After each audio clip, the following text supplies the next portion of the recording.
Kentucky is working to recover after devastating flooding and winter storms in the state killed at least 14 people. In an update Wednesday, Governor Andy Beshear warned residents that the areas hit hardest by weekend flooding can expect more snow throughout the night. Officials from Kentucky Emergency Management say more than 18,000 properties have been affected by the floods. The New York Times has been tracking climate-related disasters in Kentucky. According to the paper, over the last 4 years, flooding in eastern Kentucky has killed more than 50 people. That's not taking into account the deaths from other weather events like tornadoes and mudslides. In 2021, the Bluegrass State battled an ice storm that knocked out power for 150,000 residents. Later that year, rare December tornadoes traveled nearly 200 miles and killed 80 people. In 2022, flash flooding across the state led to 38 deaths. And last year, Hurricane Helene prompted a disaster declaration in Kentucky as remnants of the storm knocked out power and washed away entire roads and bridges. CBS News national environmental correspondent David Schechter joins us now. David, how does this year's flooding event compare to past disasters? So, this has been devastating in eastern Kentucky. The governor said one of the most significant natural disasters we've seen in our lives. The National Guard has been called up. There have been 1,000 water rescues.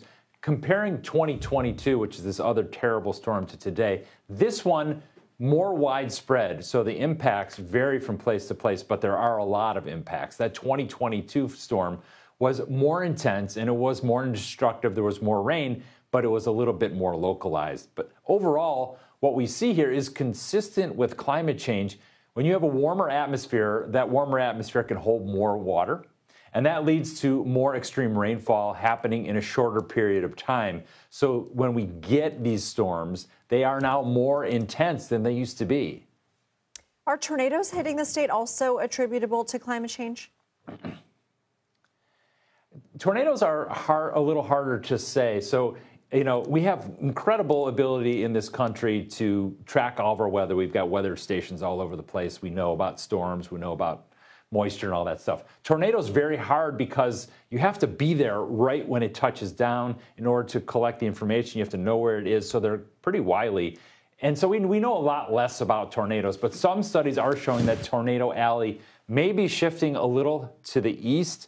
Also, these incidents in Kentucky can be more life-threatening because these are more populous areas than, say, out on the plains of Texas. And frequently, like in Tornado Alley, you'll get a certain time of the day when tornadoes hit, and they stop at nighttime.